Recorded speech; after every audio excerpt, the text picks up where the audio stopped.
Hey everyone, this is Leon Peta from the World Geopolitics channel here, and in today's video we're going to look at this scandal involving the Web's list, right? The emails have been exchanged. This is the second batch that's come to light. The first one had already caused some damage, pretty moderate, but it had already shaken things up.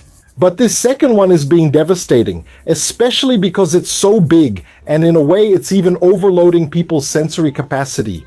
It's a lot of information. We're dealing with millions of files. But one thing that a lot of people aren't realizing is that more important than answering the question, oh, will this lead to nothing? Yeah, that's it. It's just another scandal. The powerful will keep going as before. No one will end up in jail, etc. People aren't realizing that this is part of a much bigger process. Actually, this is the result of a force that was already in motion. If you follow the channel, you know that I've been saying for a long time that we're in a process of civilizational transition. It will affect the whole world, but much more radically the West up until now. What we're seeing is part of this process, and again, until 2040, get ready. It's going to be one after another, huh? But let's look at this in more detail. Because this is much more than just a political issue or a secret service matter, or even bigger than conspiracy theories. This marks a level change, the end of the beginning of a civilizational shift. I made that sound complicated, didn't I? The end of the beginning, right? But get ready again, look, it's coming hard in the next few years, okay? But let's take a closer look at this in today's video. But before that, guys, don't forget, if you're not subscribed, subscribe. And if you are already subscribed, share to show your support. For the World Geopolitics channel, which is already obscure and forgotten here on YouTube, my name is Daniel Peta, and this is World Geopolitics.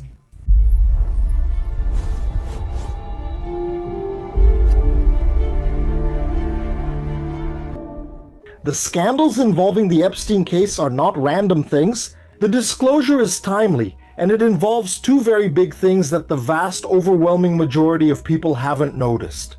The first is that this is a symptom. Notice, a symptom, not the cause, of what I've already mentioned in other videos here on the channel, of a civilizational rupture that is affecting the West, more specifically the Atlanticist Bloc.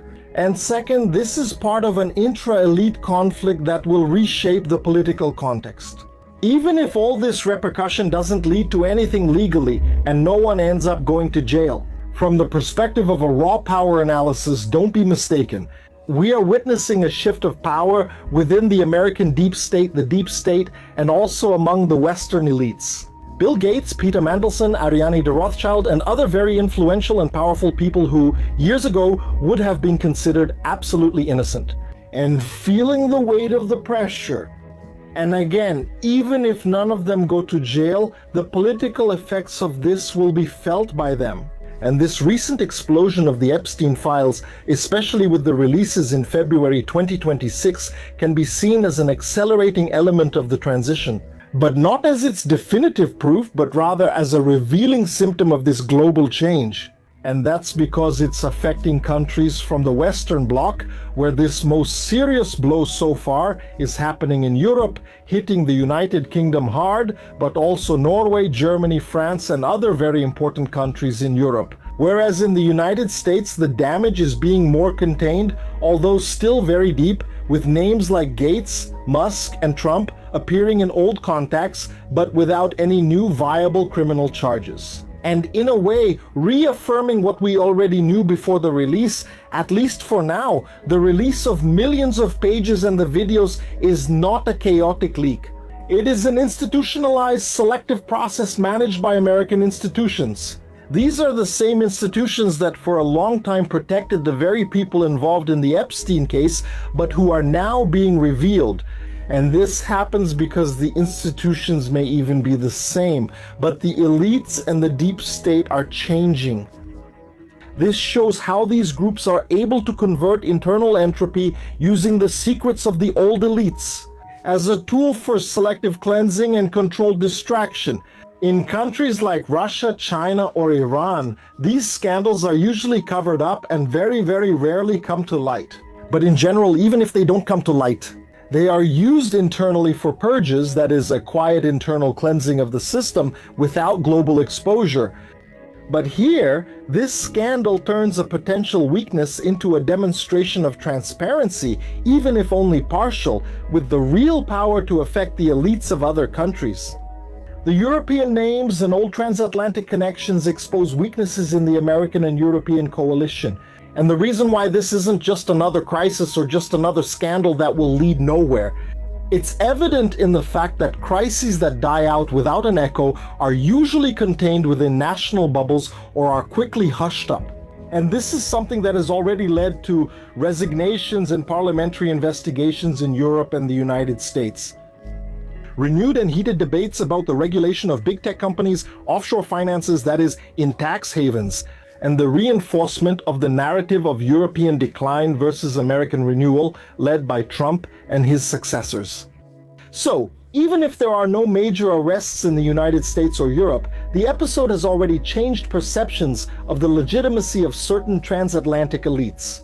And this has a long-term effect on the cohesion of this Western Bloc.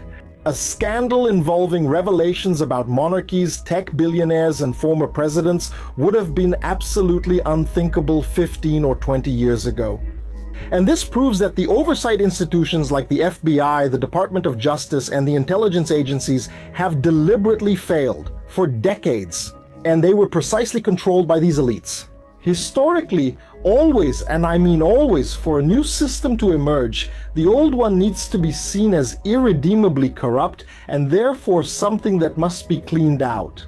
And the Epstein case serves as material proof that the old elite, which managed the post-1945 global order, operated under a system of blackmail and depravity, confirming several conspiracy theories that had been discredited in previous decades.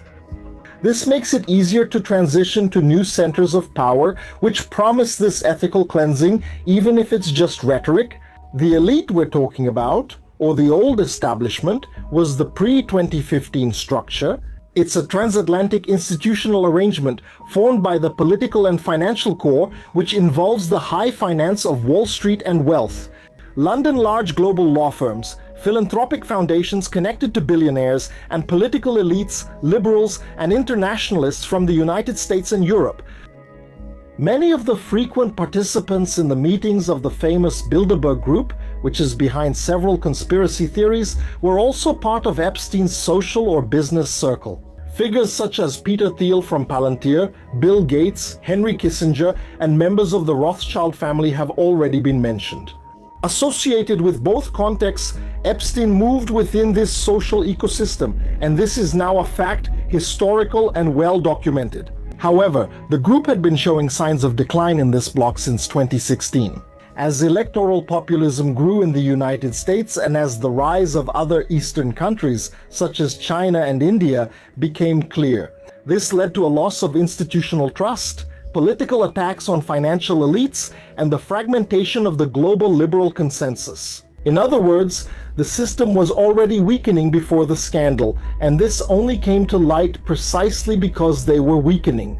And if you follow the channel here, you know that this traditional elite is being affected, precisely because between 2020 and 2040 we will have a dam effect bursting. Later, I suggest watching this other video to better understand the action's mechanics and why it will be a devastating force in the coming years, because literally this video will explain everything we're seeing here now and what we'll see in the coming years. But getting back to the topic of the video, this new group that's clearing the area to occupy it are the Technocrats. It's also not a secret group. It's another structural block of power that's publicly known. A techno-political core made up of technological elites that include big tech companies, artificial intelligence, data, and digital infrastructure. And there's also an expanded state security apparatus. Based on national developmentalism and on a technological industrial capital base, which came to replace the old pure speculative financial capital. The logic is that power stops being social and financial and becomes technological and infrastructural. Notice the split in Trump's base and the criticism of figures like Musk and Gates. They are happening at a time of fierce competition for control over artificial intelligence and new trade tariffs. And, as investigations suggest, Epstein's connections with intelligence agencies like Mossad and the CIA, and maybe even with the Kremlin. This explosion of files is also an intelligence operation to burn pieces on the board that are no longer useful or are becoming too independent. Because understand that, by releasing 3.5 million digital files all at once, the system creates what's called background noise. Where there's so much information, the public gets tired before finding the real and important connections. And the fact that the government claims there isn't enough evidence for new proceedings, despite the photos and emails, it suggests that the purpose of making this public is just to let the air out of the balloon of public pressure without toppling the central pillars of power. The amount of information released in 2026 and the lifting of secrecy on names that were previously untouchable suggests that the cost became greater than the cost of exposing the corruption. When a system starts exposing its own inner workings like this, it's because it can no longer sustain itself. So, the logic is that if you know the world is shifting to a bipolar and technological model, you need to get rid of the anchors of the old system, which have become heavy liabilities. And the way you do that is by exposing scandals to destroy the reputation of internal opponents, cleaning house and your own image while pretending transparency and a misguided pursuit of justice, and in the process, resetting public trust on new grounds so that a power transition can happen. Not only does the new pole need to be strong, but the old pole also needs to lose moral authority. I notice that we are witnessing the deliberate destruction of the mystique of Western power. By exposing that leading figures, leaders in universities, technology, and politics were entangled in this network, the system is saying the old model is broken, it was dirty, and now accept a new model, more monitored, more digital, and more transparent that we are offering. And another important thing to make clear is the fact that figures like Peter Thiel are associated with the Bilderberg Group, but at the same time, they are also pillars of the new technological infrastructure. With Palantir, it shows that the transition is not abrupt. It's not a neatly ordered black and white as people insist on seeing the world, but rather shades of colors that gradually shift. And that some members of the old guard, who migrated early to the technology and data intelligence sector, are now the ones operating the instruments of exposure against their former partners. And another important thing which many people don't understand is that the deep state is something different from the elites. Many people think it's the same thing, but it's not, because the elites use the deep state to influence the states without the pressure that conventional politicians have. And in this case, what we see is that these changes from within the American government put the Department of Justice, the Department of State, and the intelligence agencies. In the middle of this dispute between the old and the new elite, this becomes clear when we see a wing of the Department of Justice and congressmen like Thomas Massie and Ro Khanna pushing out the old elite. With this release of millions of files under pressure from Congress, it suggests that a faction of American intelligence has decided that Jeffrey Epstein is more useful as an exposed political corpse than as a kept secret. They are using the case to clean up the internal ranks and remove the officers who were controlled by blackmail. But what's most curious is that this reinforces the United States' geopolitical reorientation away from Eurasia, where some figures from this new elite, along with American military personnel, see Epstein's networks as proof of foreign infiltration, especially by Israeli intelligence within the American government, thus pulling the United States into wars that are not in its geopolitical interest. Figures connected to the Make America Great Again movement, that is, Make America Great Again, and its financiers. They use the files to prove that the Democrat and internationalist elite is morally bankrupt and enslaved by Israel. On the other hand, the 2026 leak also affected Donald Trump. So, understand that there is crossfire where no one is spared to ensure that the transition is complete. Who will survive or not? Only time will tell. As for the issue of Israel itself, it's complicated because it's not a simple answer. The answer isn't a simple yes or no about whether the United States will distance itself from Israel. Because even though we're talking about this new elite, it's not a cohesive group either. There are hardly any completely cohesive groups in the world. They still have their subdivisions within Trump's circle and the new technocratic elite. We have these two subgroups in conflict, one made up of neoconservatives and traditional evangelicals who advocate unconditional support for Israel based on religious values, or on the idea that Israel is America's aircraft carrier in the Middle East. And the America First nationalists, In this group, led by Thomas Mann, see the other group as compromised, corrupt, or vulnerable to foreign influences. They, together with the intelligence sectors, see Israel not as a sacred ally, but as a sovereign state that should take care of itself. They want an end to the billion-dollar subsidies and the proxy wars. For them, supporting Israel should not come at the cost of isolating the United States or getting involved in endless conflicts in Eurasia. That's why the fact that Israel and intelligence linked to Mossad and Israeli factions are involved makes this internal cleansing necessary. Removing individuals from the American government who are more loyal to foreign interests than to the interests of Washington. The pro-Israel people who are being targeted are politicians and lobbyists who are supposedly being blackmailed or financed to keep the United States tied to the Middle East, while China would quietly advance in the process. And for you to understand, this is something much more complicated than people think. It's that Trump himself lives in a contradiction. He was the president who moved the embassy to Jerusalem, but he's also the one who says that Israel needs to finish what it started soon because it's losing the public image war. The most radical wing of Trumpism wants the United States to stop being the guarantor of Israel's wars. And by exposing Epstein's files and targeting figures from both sides, is this new elite trying to force an amicable divorce or a strategic distancing from Israel? They want Israel to be an ally, not a master. That dictates Washington's foreign policy through secret influences behind the scenes of the White House and Congress, the famous Jewish lobby. And these internal purges show that this new elite is clearing out the old deep state to make room for a new deep state. And they want a change of system, not just a change of party. Some time ago, you may have noticed how some analysts kept talking about the arrest of the Chinese general, along with several dismissals from the top Chinese military command.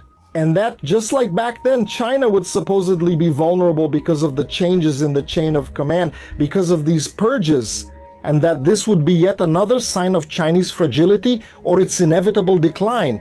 However, a strategic comparison between the purges, leadership of the People's Liberation Army of China under Xi Jinping, and recent changes at the top of the United States Department of Defense and the Pentagon linked to Donald Trump's political environment show that this logic is inconsistent. Because the United States has also gone through a huge turnover in command recently, meaning that both China and the United States have changed the top of their military chain. What did these supposed analysts read in the Chinese case while ignoring this change of seats in the United States? It's that this is something normal, with great powers going through removals of military elites before more intense phases of systemic competition.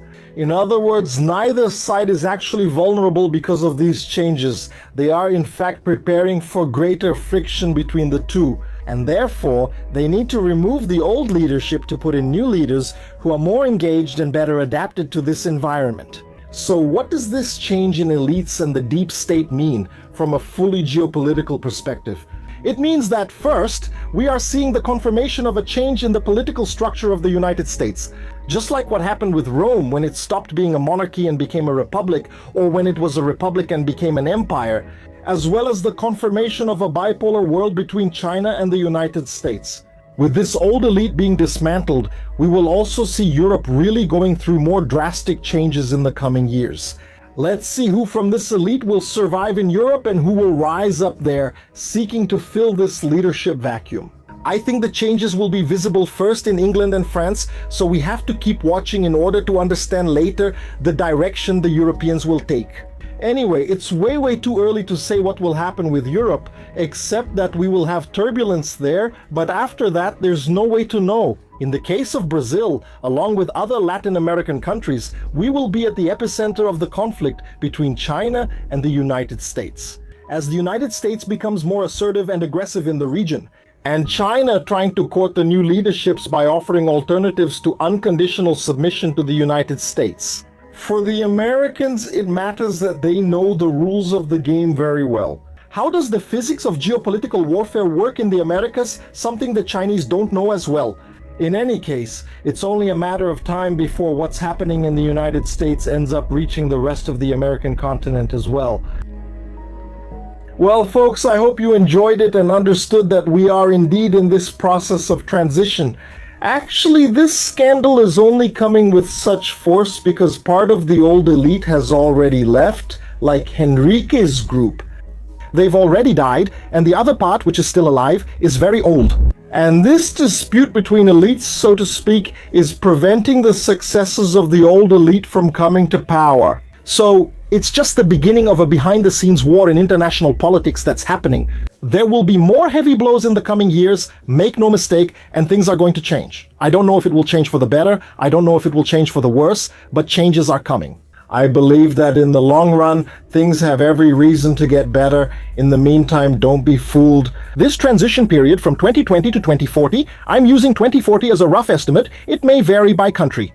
It will be a difficult period, so hang in there. We'll have plenty of content. But one thing that's a fact is this. I have the freedom to bring content that might not get as much engagement without needing to use clickbait or keep chasing trendy topics all the time. Do you know why?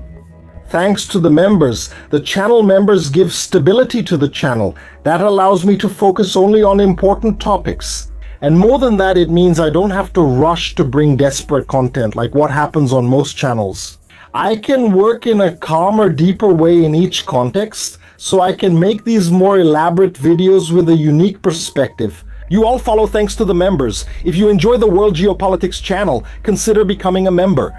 You make sure I can keep up with this mission, with academic and creative freedom, to bring these complex topics to you. In return, you'll receive videos on the Mongol Empire's geopolitics, United States geopolitical history, and a course on intelligence and counterintelligence. Look at what we have here for the members, and now, this year, there will be another course for the members. We'll also have a course more focused on the military area. I won't say it yet to avoid spoilers, but this year there's something new for members, along with more series coming. So, become a member. You guarantee this channel's freedom, you guarantee the channel's existence, and look at the amount of niche academic content you'll get. All of this if you become a member. And let's be serious.